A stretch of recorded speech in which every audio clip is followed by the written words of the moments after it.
Ladies and gentlemen, mostly gentlemen, welcome to the War on Dad Bods podcast. Today we have the honor of hanging out with Johnathan Owens. Everybody cheer for John. Oh, wait, hold on. I gotta do this first. Um, can we get a round of applause for Johnathan? That work? It works. Guys, all right, guys. Johnathan is a good buddy of mine. He works out with us in the morning. He's a guy I find myself calling when I have difficult conversations or problems, or I want a good perspective from a solid dude. I always call Johnathan to get his feedback. So hopefully he'll have some great tips for us today. Johnathan, welcome to the podcast. Thanks. Thanks for having me. I generally start most workout classes and podcasts with a joke. Today, I will not start with a joke. I will, however, tell you about my grandmother, who is a walker, and I want to express the importance of walking. And 5 years ago, my grandmother started walking 5 miles every single day. 5 years later, now we have no idea where she is. All right, that's our joke. Let's get into this. Jonathan, tell us a bit about you, what you do, your health, your profession, what you do every day. What's your story? All right. Well, I'm a sales manager for a global company. I'm a national sales manager. So every week I find myself in different cities. As far as who I am as a person, because I think that's a little more important than what I do. Um, I'm a driven individual. I'm driven by curiosity more than anything. And that's what keeps me ticking to the next thing. I surround myself with as many good-hearted, kind people as I can because, who you're around affects who you become. There you go. Um, is there a story or a frustrating situation that you broke through and eventually found success? I think when it comes down to it, if you look at my life and everyone's lives, there's always something that somebody goes through that is troublesome, that creates strife, and you have to find a solution or a way through. Now, as a product of how my childhood went, there are many situations for that. Instead of looking at a specific example, I think the best thing for me to do to answer this question is to be more broad. When it comes down to it, when I have a situation that's troubling, I have found the best thing that I can do is one, make sure that I am well slept. But most importantly, look at it without emotions. Look at it as far as what are the outcomes? Because as I've as I've come to discover, there are only three outcomes to any situation. It either stays the same, it gets better, or it gets worse. Hmm. And if you think about that, there's only a 33% chance that something's going to get worse. There's a 66% chance that, hey, what I'm living with is fine and it can be better. Those are great odds. How can I make those and which choices puts me on those avenues and what effort can I put in to make those the possibilities? And that's how I look at things and what steers me as far as what decisions and what steps I should and need to take. Wow. Well, that's really simple. Um, but yeah, I guess so. Like, I don't know if those odds are always going to be like that, but when you break it up like that, it makes it seem like you could search for options inside of all three of those categories, and there's just options.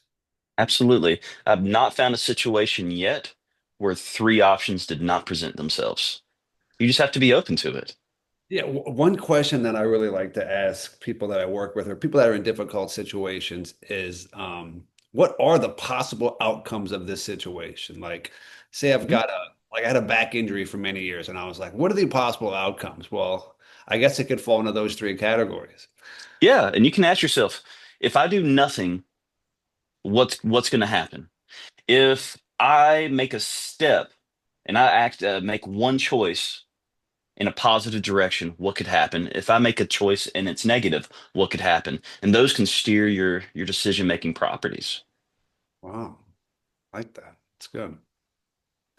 Um, with your specific life experience, you've had a unique life that no one else has have, as we all have.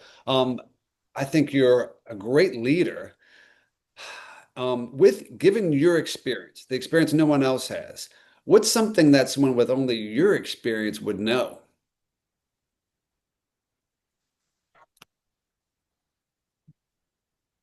I think we live in a world now where having a singular unique idea is rare. You have authors, you have media, you have Google, you have everything at your fingertips now where everything exists. And I think more importantly than looking at what's something that I would know, I think the real question would be what's something that I think I value more than the average person. And for me, that was figuring out what do I add into any situation that I'm a part of? What is the unique thing that makes me Johnathan Owens? The God-given gift, the thing that drives me, the things that make me who I am. And when I really started figuring out that answer, it was through efforts of a really great friend of mine and a coach. And what I found was I'm a glue. When you put me in a situation, I act like a binder. Hmm. And when I look at that, the thing that drives me to be that binder to hold things together is to build people up and to make them shine. And when you look at it, no matter where you are in life, no matter what you're doing, to take a minute and realize what that is that makes you unique and how can you apply it to the situation, to the engagement you have with somebody else. I think that's an individual answer that everybody can look at and find out, hey, this is what makes me unique, and this is what I can only know. I think I might have I have to change this question for the podcast moving forward. What do you value more than the average person? I like that a lot. I mentioned this to my wife this morning. I said to her, I said, sweetie, I've learned a lot about myself. And one thing I've noticed about me is Mhm. that I really value efficiency. Like Yeah. efficiency. I mean, like on every level, everywhere. We do these half-hour workouts in the morning and they're made to be extremely efficient. Okay. That's one of the things that I value. I guess that makes sense. I mean, it's kind of like a watch, right? So you have people that'll value its intrinsic value. You have people that'll value how it was designed. You have people that will value how the inside and all the cogs work together. And I think that's you.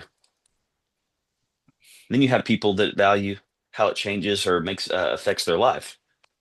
Yeah, yeah. Because it's functional. Efficiency is functional, right? Yeah, Not status, it's not reputation, it's not art. It's efficiency, it's functional. yeah. Um, all right. Strictly based off of your experience, have you observed anything that might not be common knowledge, like something that people wouldn't learn in school that maybe you learned through life?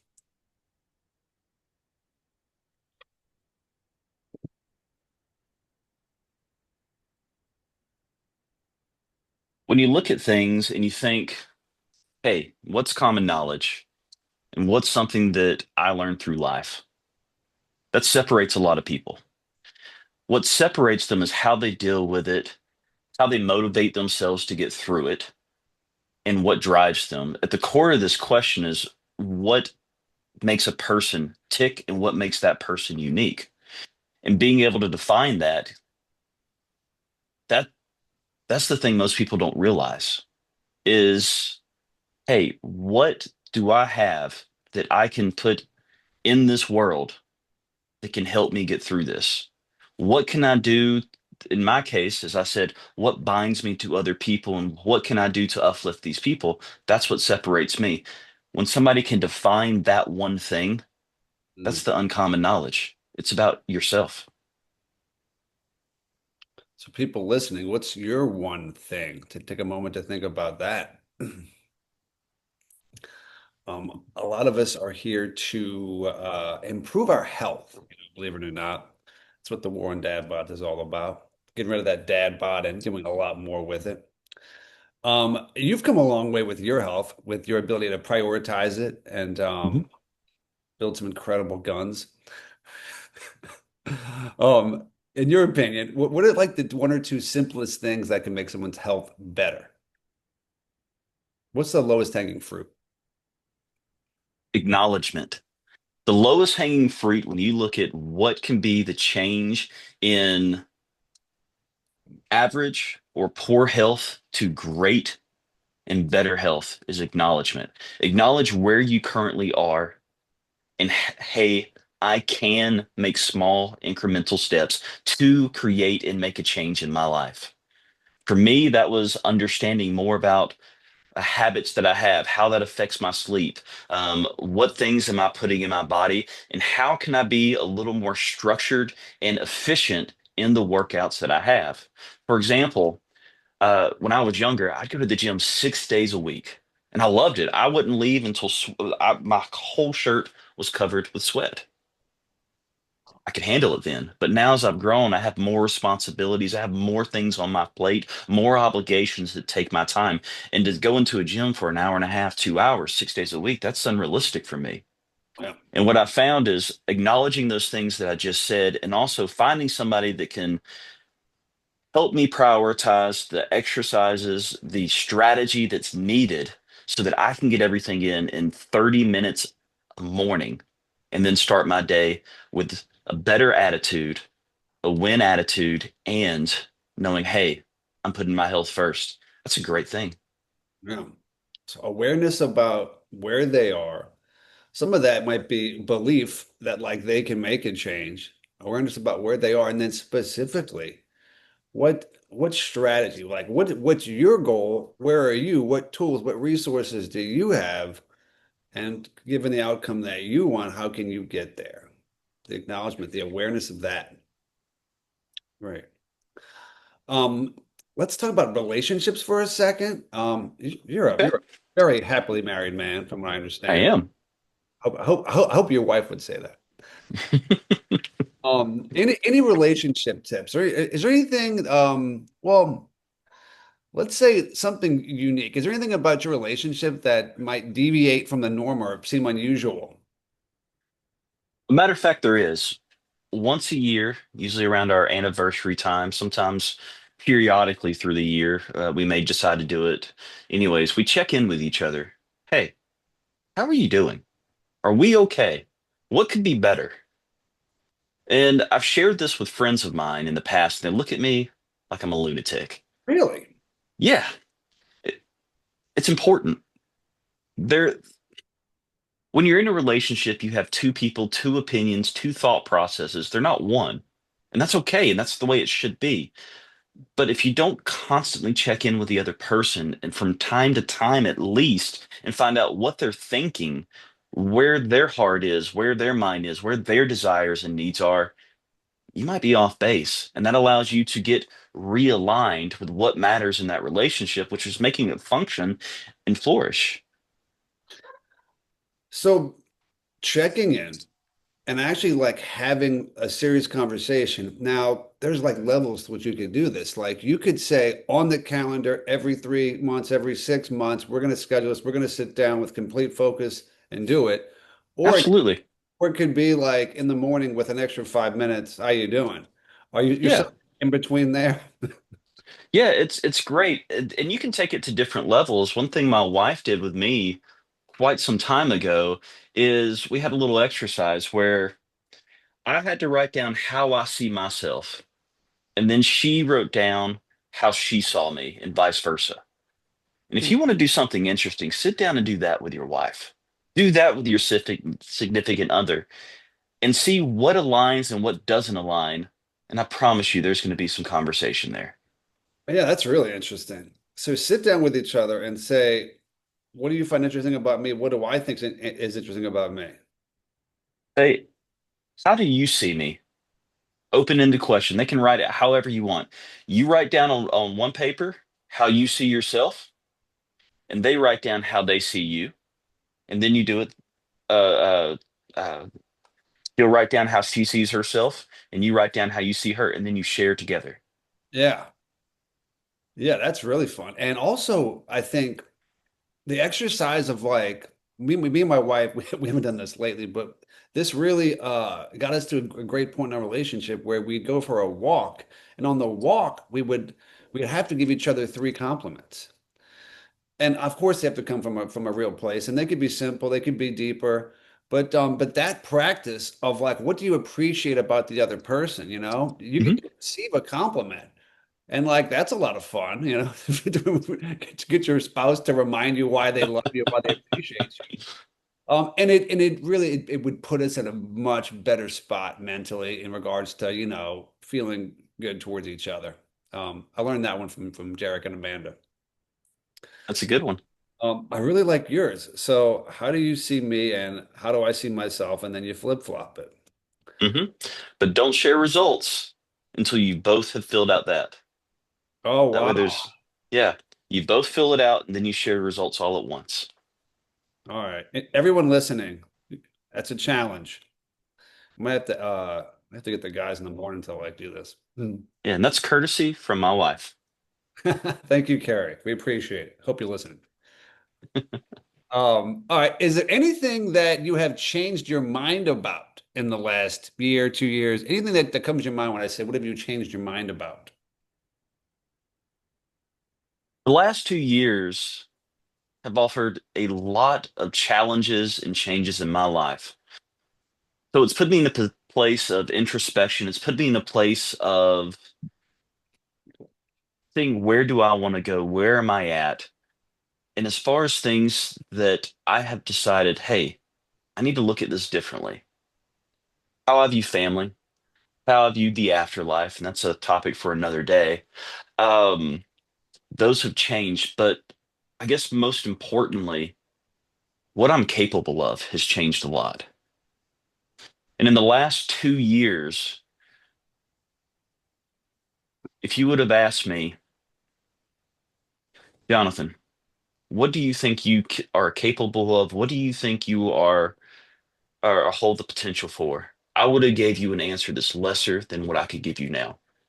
I think now, where I'm at in life, I hold an ability to affect positive change in people's lives. I hold an ability to make a difference in my day-to-day activities. And that has changed a lot about how I go about my day, how I wake up, how I lay my head down, and how I feel at the end of the day. Wow. See, you've changed your mind about yourself quite a bit recently. Well, that's an exciting place to be in life.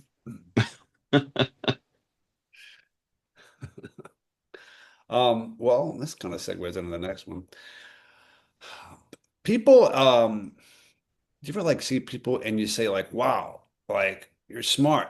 You can do anything. You just don't believe you can. And it's just if you could just change their belief. What do you think are the common limiting beliefs that hold people back? What do you see a lot? It's a great question. When you meet somebody, there's truth in the idea of, hey, you have this many seconds to make a first appearance, right? To make that initial, just this is who I am. And when I meet people and I start trying to figure out what makes them tick, who are they as a person, the things that I have started to figure out that limits a person in their capabilities and their beliefs breaks down to what they believe is possible, what they believe they are capable of, and whether or not they have the ability to accept, forgive, and move past things. It's those three things that I believe hold somebody back, whether it's I want to make a change in my physical life. I can accept where I am. I can forgive myself for not giving it the attention, and I can move past it. Whether it's in their emotional life, I've made mistakes. I can understand that. I can accept it. I can forgive myself and move past it. Those things, no matter how you look at it, are the limiting factors I believe hold someone back from making changes and becoming their best version of themselves. See that? You seem like a guy that's been given a lot of great advice at some point in your life. You've got one mentor I'm pretty fond of. If I ask you what is the best advice you've ever received, let's say specifically from him, does anything come to mind? He actually helped change the trajectory of my life.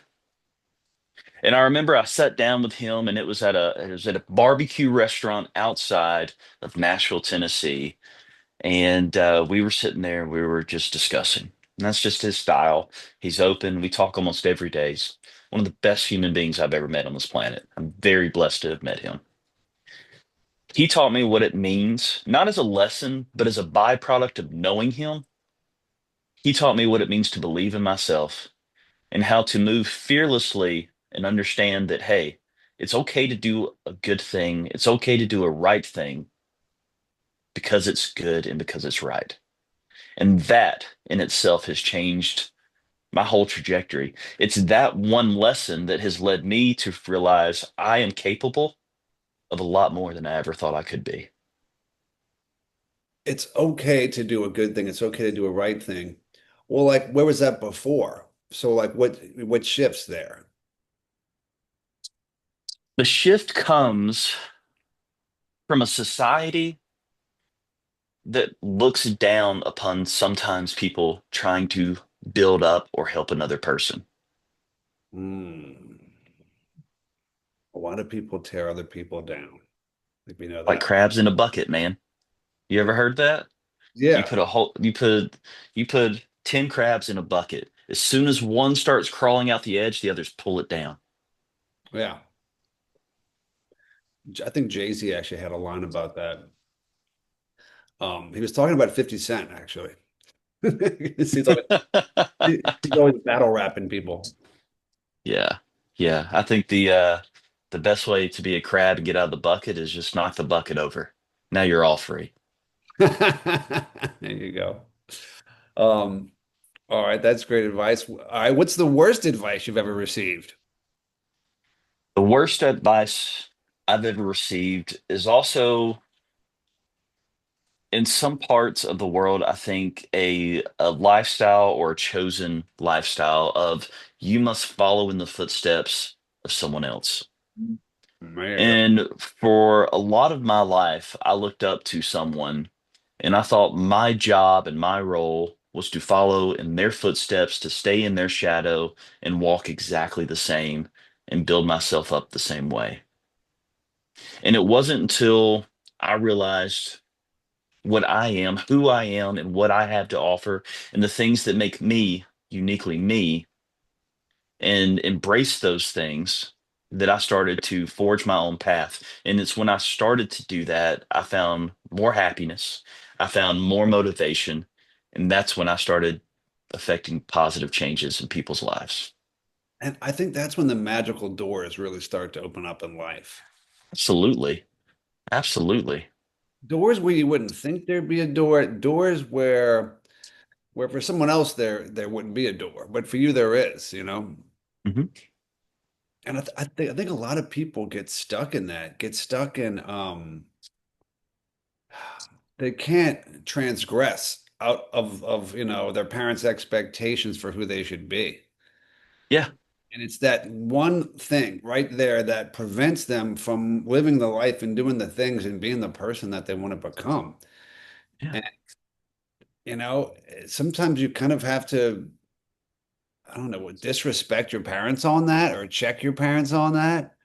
But I think people have a problem stepping outside of that because you'll get criticized, you'll get ridiculed, you'll be insulted. I mean, I can imagine some fathers ridiculing people for not doing what they need you to do.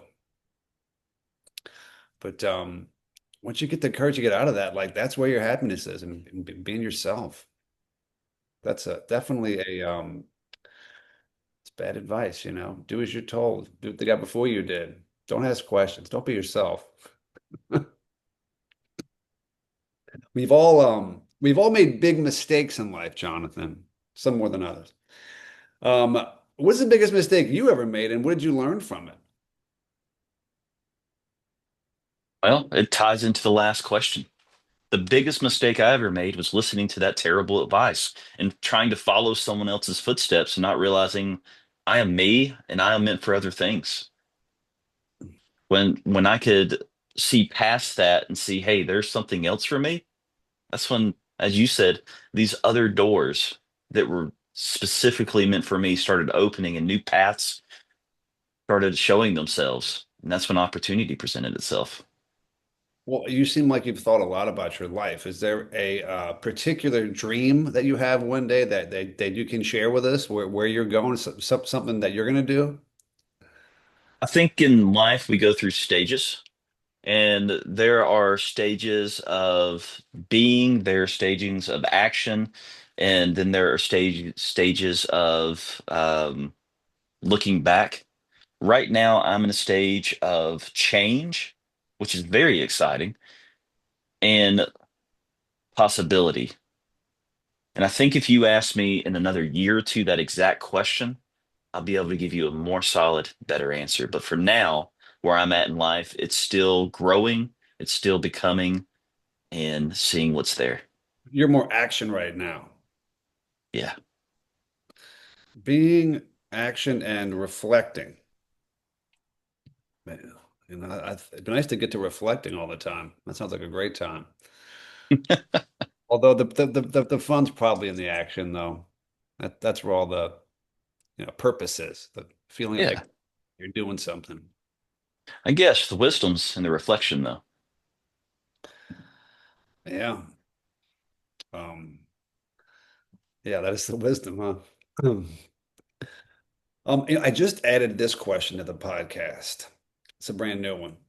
What Okay. is what is your perspective on alcohol and on the impact it has for our health and our culture, our social life? And over the years, how have your personal thoughts about alcohol evolved? Mm. Alcohol is a unique thing in this world. People can have various different types of relationships with it. Some relationships can hinge on, hey, just every now and then. Some I just don't touch it. Some is I have to have it and I need it in my life. And when it comes down to anything that you can't control, that comes into your life, that takes a hold out of you and holds you down and pins you into a corner, it's bad. My personal relationship with alcohol is I have a steadfast rule. I will not have a drink unless things in my life are positive, period. If things are negative, if things are down, if I'm anxious, if things are on my mind, I will not touch it because that leads down a path I don't want to be. Well, that would fall into the 33% of situations that could get worse if you add alcohol to them. Yeah, exactly. Maybe that ties into some of the biggest mistakes we've ever made in our life related to alcohol. I got Maybe for some. I've been fortunate so far. I've got an older client. He's pretty wise, and he's like, Matt, think about the biggest mistakes you ever made in your life. How many times was alcohol involved? I think for a lot of people, that's ingredient in mistake making pretty often. Yeah, right?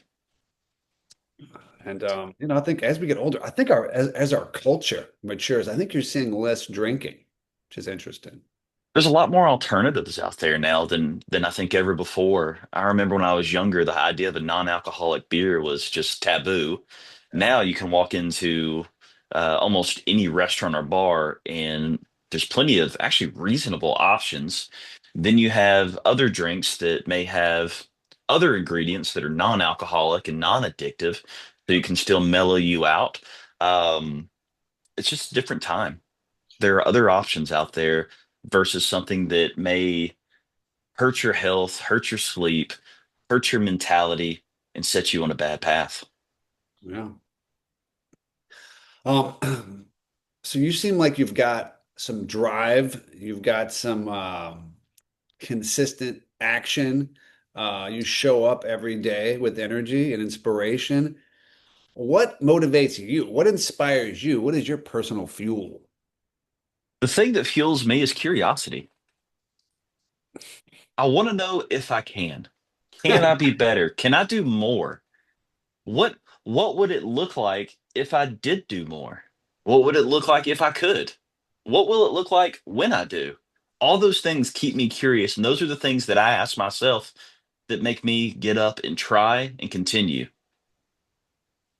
So every day you're waking up saying, man, well, what if I did more? What would happen? Well, what if I did? What happened? But before you know it, you Yeah. live a life that is totally different and new and exciting. Yeah, well, what's the worst can happen? I mean, think about it. Whether I wake up and I put a little effort into some physical activity, what's the worst that can happen? Maybe worst case, I'll pop a muscle. Guess what? That's fine. It'll heal. I can move on and be stronger afterwards. Maybe, maybe I put a lot of effort in and, I sleep really great that night. Maybe I put a lot of effort in and I have more energy. Maybe I grab a new book and I read it and I learn new ideas, or maybe I take a little extra time for myself and I feel refreshed. Why is that bad?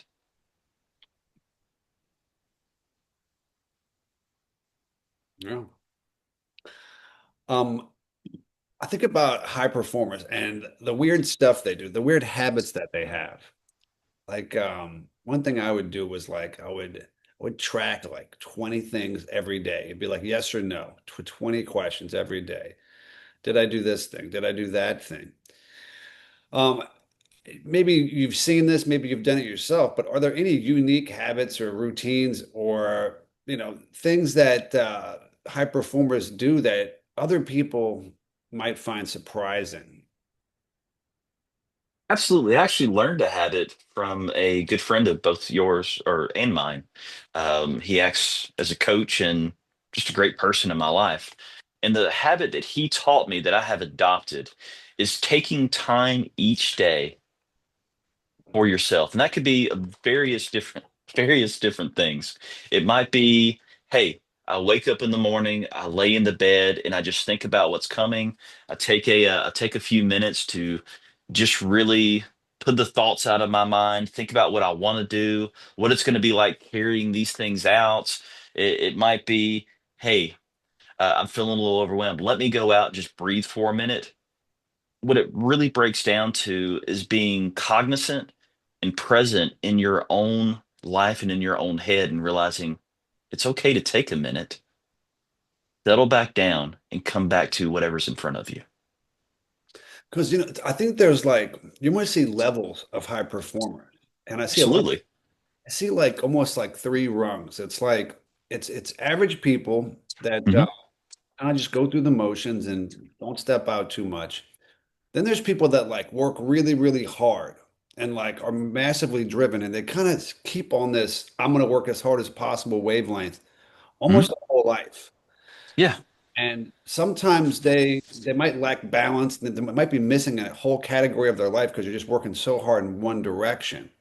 And I think in that second rung, that's where you see people that might not take time to sit back and reflect and see where they Mhm. are. Take that time. And then I think there's this kind of higher level where people get to where they can create a lot of space in their life. They can make big adjustments. They Yeah.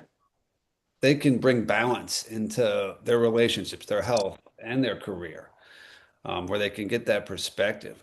But, taking time every day for yourself, I like to reflect with that time personally. Yeah. They take time to be present instead of worrying about the future and what's to come. They're right now. They're being. Hmm. I'm curious what you'll say on this one. Do you have an all-time favorite quote? Do actually. It's from the Bible and it kind of breaks down to a lot of who I am and why I interact with people the way I do. And as iron sharpens iron, so shall man sharpen man. Wow. We are there to help each other out and to build each other up. That's what that means to me. And that is my favorite quote. Iron sharpens iron. This is something my coach says all the time. That's what we're there for. Um, so as we're talking about health, okay, because I want to give people health ideas and health info.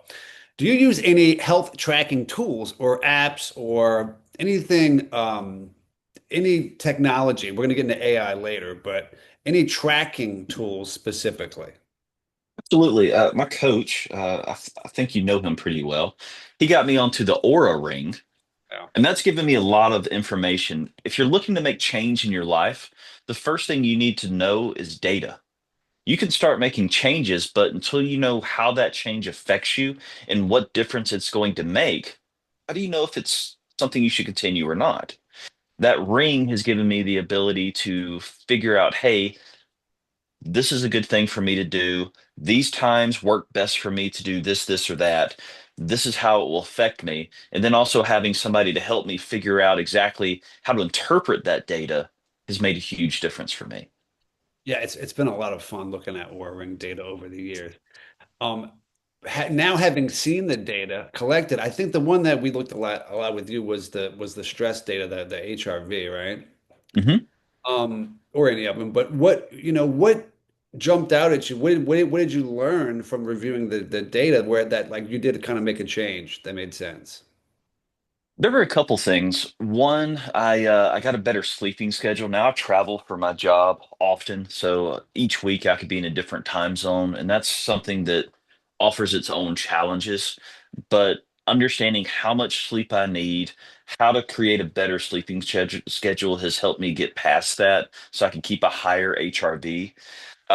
Knowing that, hey, after 8 p.m. is a bad time to eat, red meats, alcohol, anything that's heavy on my stomach just going to ruin my sleep and also affect my HRV negatively. And the biggest surprise is how consistent exercise can make a difference. And you would think it would lower the HRV over time, but in reality, it actually increases it and levels it out. Yeah. So what he's saying is your body will be under less stress if you work out all the time, where you would think you'd be under more stress if you trained all the time. Yeah, Because high HRV means you are not stressed out. It's like opposite of heart rate. I think people get confused with that. So you want a high HRV, it means you're able to relax more into your nervous system. So you're pretty meticulous with the way you look at things, the way you think about things, your awareness about things. Anyone that's got a job where they travel a lot, now you've done this for about 8 months now. Um, you have one piece of advice that you could give to somebody that has a travel job for their health. if you're traveling a lot and you are focused on your health, the number one thing is consistency. Whether that's your diet, whether that's your exercise regimen, whether that's your sleep schedule, consistency reigns supreme here. Because day after day, these little steps, this 1% better today than I was yesterday, it adds up over time and makes positive changes in people's lives. So whether you wake up and you're ready to go hit the gym and give it all you've got, or you wake up and say, it's going to be a rough morning, but I instead of giving 100%, I feel like I've got 80% of my energy here, and you go put that there, you will continue to see results. The point is, don't give up and keep the effort in. Where I really look at the numbers here, like let's say, we've got 5 workouts a week that we do in the morning. And let's say, one morning a week, I just don't feel up for it. Well, now you're going to do 4 workouts a week, which isn't bad. But five's better because we're only doing half an hour. It's just a better dosage, and you get more health Mhm. out of that. So that's one Yeah, workout a week, and you got 52 weeks a year. So at the end of the year, you get an extra 52 workouts when you show up on that day you don't want to. Over Mhm. 10 years, that's 500 workouts. Like, what is your body composition? What is your longevity? What is your happiness, your focus, your sleep? Where's all that going to be when you show up for the ones you don't want to do? And those are the difference makers. Those are the ones that really separate at the end there. Like people that just do well, for people that do really well, is getting those last ones habitually, consistently, like you were saying. absolutely. So I do martial arts, and the period for growth, the most period for growth that I have experienced isn't at the beginning of class when I am just ready and full of energy.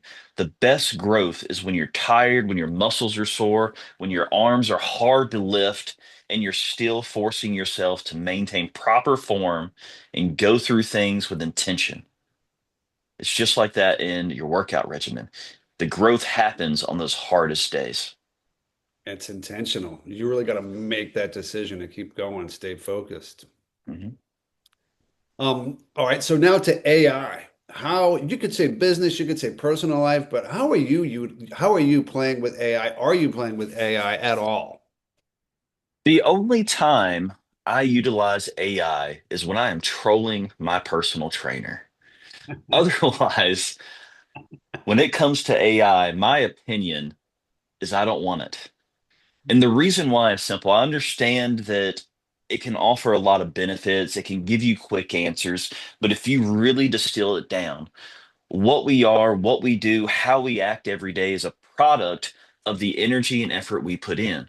For example, you being a personal trainer, when it comes down to your clients, if you have somebody that never, ever does curls, how do their arms progress? They don't, do they? Not very well at all. It's a muscle. In my brain, I look at that in the same way. I want to keep it active. I want to keep it working. My worry is that as you use AI, you start to become more skilled in asking questions, which is great, great benefits of asking questions when you can also find the answers. And if you start relying on AI too much to find your answers, all you do is build the muscles of asking questions. And I don't want to do that to myself. Well, I mean, I have to kind of, I'm such an AI guy. It's like I need the muscles to ride a horse. I don't want to lose those horse riding muscles. And now I'm going to go Mhm, learn how to ask questions. I'm going to go learn how to drive a car. And I don't want to lose my horse riding muscles. But in the future, what's going to be the useful set of muscles that you're going to need? I don't want to get mhm. too much. Yeah, finding answers and asking questions. I feel like we've had this conversation before. All right. Well, we appreciate your opinion on AI. And all right, on to give a top three favorite supplements that you take for your health.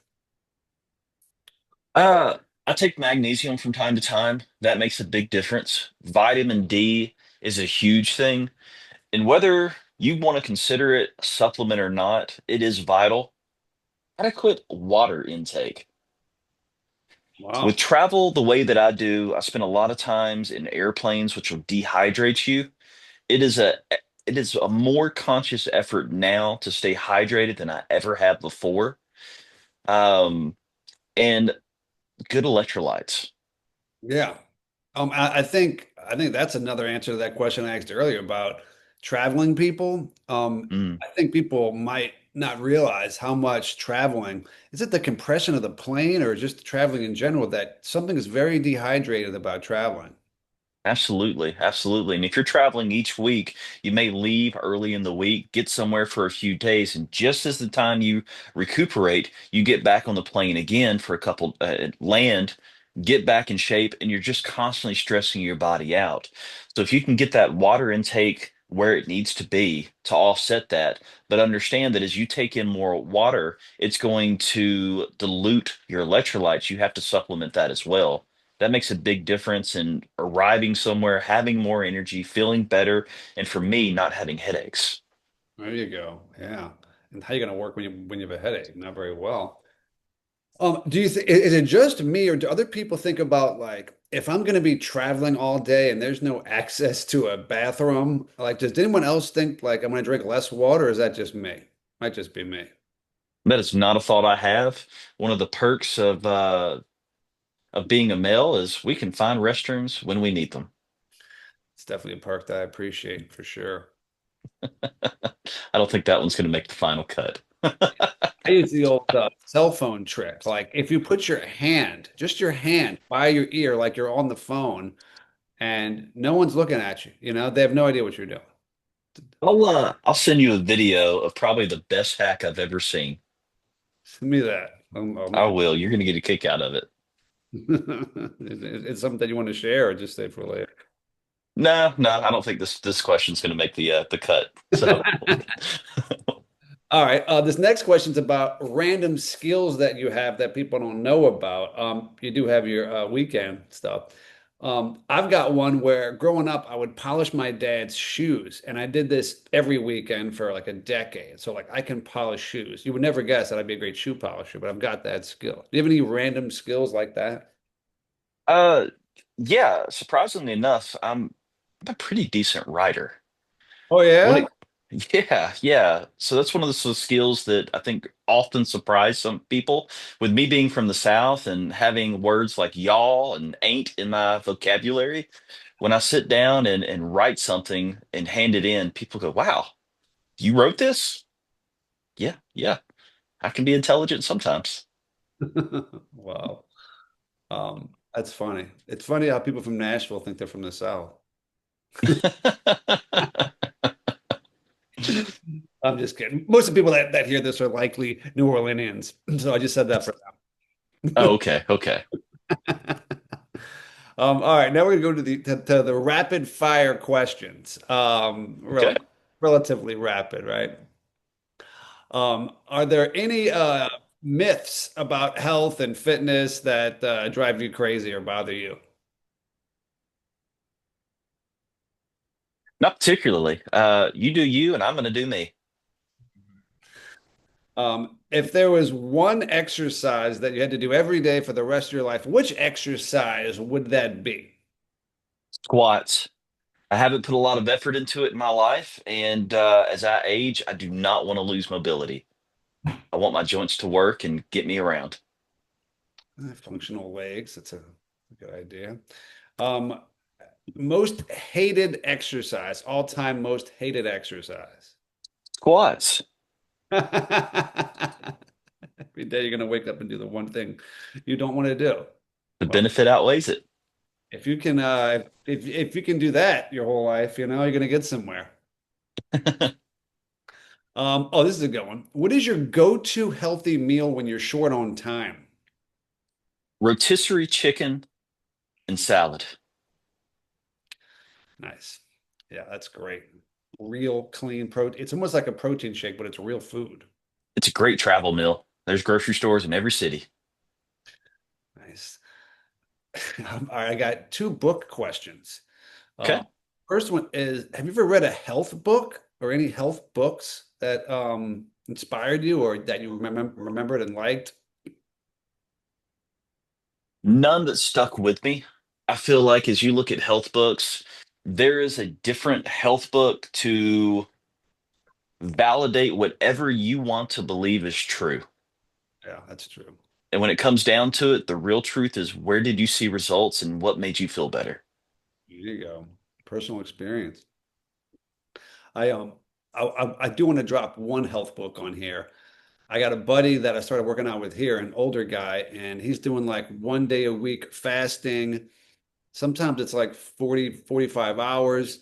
Anyway, if you're going to do like a 1 day a week fast and make that flow through a week, there's a book called Keto Fast that kind of outlines you do keto for 2 days, then you go into a fast, then you rebuild. So it's kind of like you're fasting and breaking things down, and then you're rebuilding for a few days. It's called Keto Fast. It's a short book. I liked it a lot. Okay. I suspect you have read other books. So, all-time book that has influenced you the most, or just your favorite that you want to share. You don't have to say one. When it comes down to books, there's not one book that has left a big impression on me. When it comes down to it, there's types of stories that make impressions on me. And when you look at it, there's really seven different archetypes of story types, whether it's for rags to riches, overcoming something, rise and fall, developing or fighting some type of personal monster. All those things are types of stories. The one that rings and resonates with me the most is always when it has to do with personal sacrifice, because I believe that's a real story of love and understanding. And for whatever reason, they typically make the biggest difference in my life. What character has made a lot of sacrifice that would inspire people? I mean, how far back do you want to do? Do you want to go get religious? Do you want to just look at a casual book? I mean, we can even look at some that's been adapted into movies. This is a common theme. I know. I'm trying to get you to pick one. Well, what I'm going to do instead is get the squeaky toy out of this dog's mouth before you hear a bunch of squeaks. I was Ah, thinking that. O Odysseus was the one that came to me. ah. All right. Any all-time favorite hype song to work out to? I am a weirdo as far as what songs I like to work out with. I like sad songs. Some might even say depressing and slow songs. And that's what I prefer to work out to. When I was in my 20s and I spent a lot of time in the gym, luckily headsets existed, not the wireless. I had a wired one, and it was just sad song after sad song. And that's just what I enjoyed working out to. Like Heart Alone or I like Baby Come Back. That's a great one. I ain't missing you at all. That's a good one too. There you go. So, I mean, there's tons of them, man. Nice. All right. That's a lot of stuff I wanted to talk about today. Thanks for coming. Um, let's see. People that would want to get in touch with Johnathan Owens. Let's see. If you're traveling, hotel stuff, he's got great feedback on that. One time I was buying a car and he gave me a great process to do that. I thought that was epic. In general, I guess you're not necessarily trying to attract a whole lot of people, but if people do want to find you, where can they find you? The best way to reach me would be to reach out to an email address. You can reach me at Owens, John, Jon, B as in boy at gmail.com. The best way to get in touch with me is to reach out to Love It Fitness, and he can put you in touch with me and give you some tips on how to enhance your physical well-being and life. Awesome.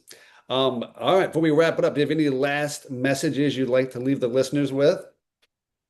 I am okay, man. The biggest thing I would say, if you feel that you can make a positive change in your life, and there is one thing that you could do, and you're not sure what to do, reach out to this man right here because he can have a positive influence on your life, a positive change that not just affects you mentally, but physically. Why not take the step today? Awesome, man.